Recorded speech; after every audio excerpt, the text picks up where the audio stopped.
Did you know the government spends over $600 billion annually? And a significant portion of that is reserved for small businesses just like yours. But a lot of small business owners are completely missing out. If you're ever wondered how to secure a slice of that pie for your 7 to 9 figure business, you're in the right place. This is Government Contracting 101. I created a series all about how to get into this whole new world of opportunities for your business. My name is Melinda 𝐘𝐨𝐿. I'm a government contracting advisor, and I've helped my clients achieve over $4.4 billion in new contracts with a win rate of 74%. I've helped 7 to 9 figure businesses just like yours land millions of dollars in government contracts. Even solopreneurs who thought they didn't stand a chance. But here's the truth.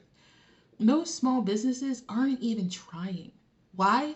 Because they think it's too complicated, too bureaucratic, or simply out of their reach. And I totally get it. I used to think that way. But once I cracked the code, everything changed.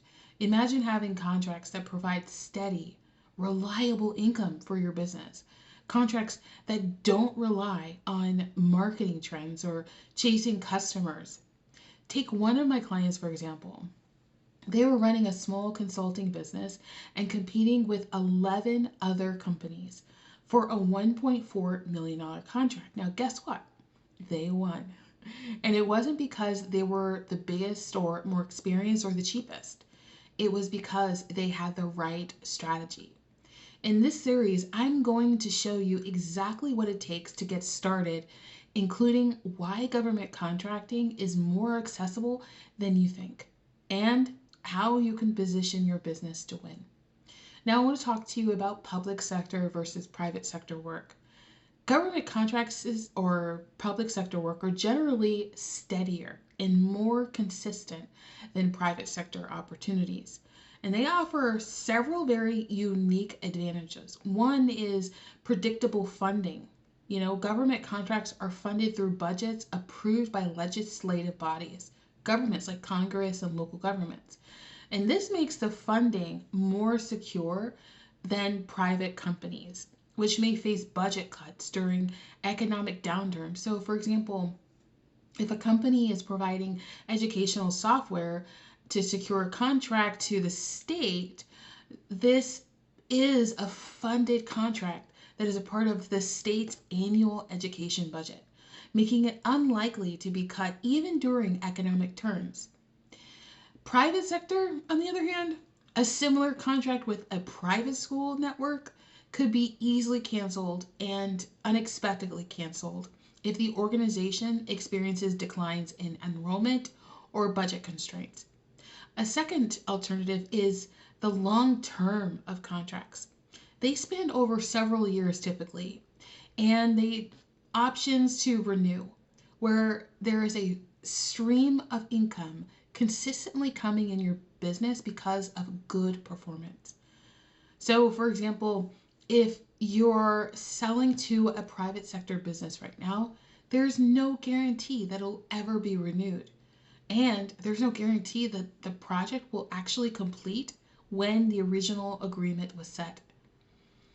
A private company might hire the same firm for one-time project without guaranteeing any future work, leaving your company to seek new clients once the project is completed.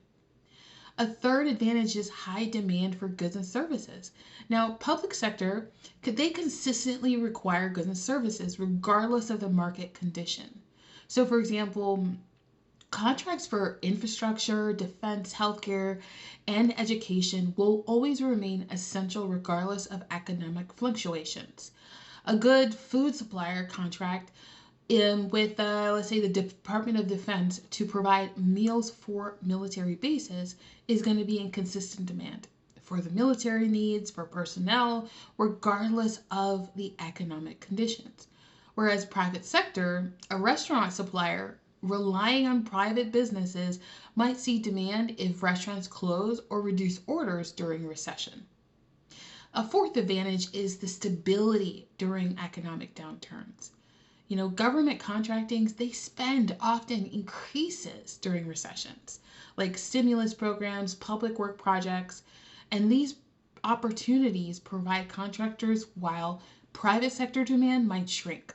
So, for example, during a recession, a civil engineering firm lands a federal contract under a stimulus package to build public infrastructure, such as bridges and highways, as part of the economic recovery program. Private sector comparison is like a similar firm focusing on private real estate projects might face delays or cancellations at private developers, and that just during a downturn.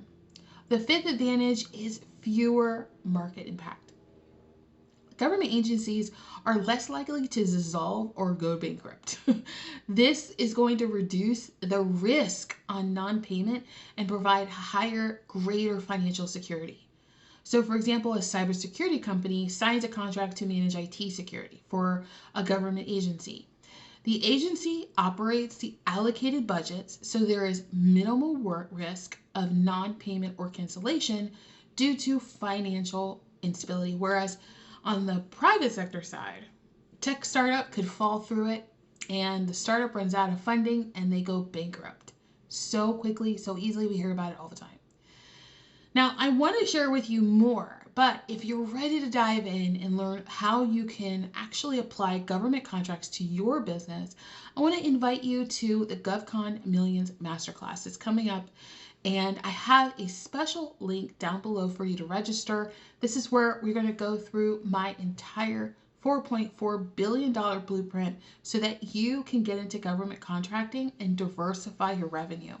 This is really going to set your business up for success and avoid your business from feeling any torrential changes in the market. I hope to see you there.